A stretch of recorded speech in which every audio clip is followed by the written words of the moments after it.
I want to dive into the topic of today's video, and that's going to be about friends. Listen, a lot of you out there, you may have a lot of friends, you may not have too many friends. The thing is, you really got to make sure whoever you're spending time with, whoever you're hanging out with, that they are a high quality human being. I want to share a story with you all that happened to me in late 2017. Now, this was my first year of college. I was hanging out with a group of friends, and I want to use that term lightly, friends, because that's what I thought they were. We were in the dorms. Two of these people lived right next door to me. The other two people, they lived in the floor below me. So we decided that, it's the weekend, it's Friday, let's go to a house party. Because what else do you do when you're a freshman in college? You party on the weekends. Which there's nothing wrong with that. I was super excited actually. I wanted to get out there and meet people. I wanted to have fun. I always have had good intentions with meeting people, and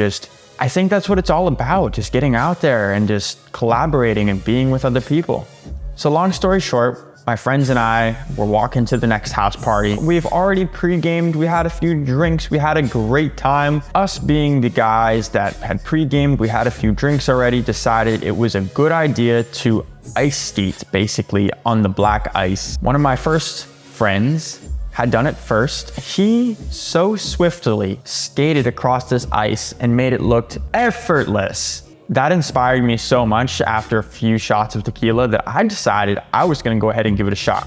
Bad idea. I basically slipped, landed on my wrist, and I don't think I fractured it to this day, but it was very swollen. I knew I had messed it up instantly after landing. It was so painful, it hurt so much, and it was very swollen. I could barely move it.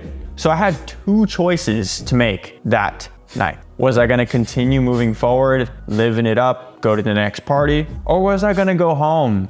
Of course, being the young man that I was, I decided I'm gonna tough it out. I'm gonna go to the next party. So we continued on. I didn't even tell anybody that I was with about how much pain I was in. Complaining about it wasn't really gonna solve anything. So fast forward, we got to the next party.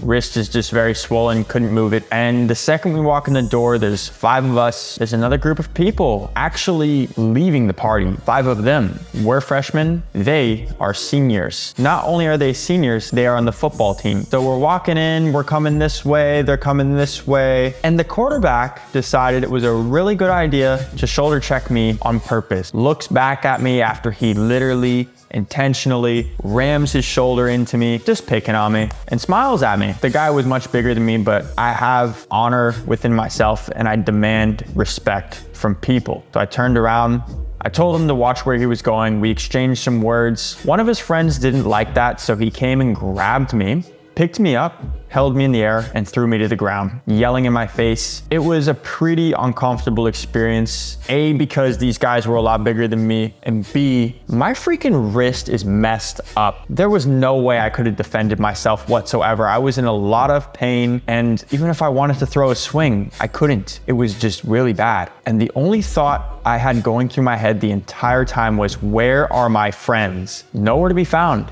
Except for one person who actually came and broke the whole thing up and literally got me out of that situation. And I'm so thankful for him to this day. I love the hell out of that guy. If it wasn't for him, I don't even know what would have happened, because I think they were gonna probably beat me up or something because I was sticking up for myself. But the whole point of the story is just be careful and analyze the people you're spending your time with. Who are they? Do they actually have your back? Because I'll tell you right now, if they don't, you gotta drop them. There's no better feeling than knowing whoever you're with, no matter how many mistakes you make, they've got your back through thick and thin. It just provides you with this level of confidence, and there's no fake in that. So hopefully this helped at least someone. Feel free to subscribe. I checked the analytics, by the way. A lot of you come and watch the videos, but you're not subscribed. Do your boy a favor, go ahead, click that button, leave a comment for anything you would love for me to discuss in future videos. See you in the next video.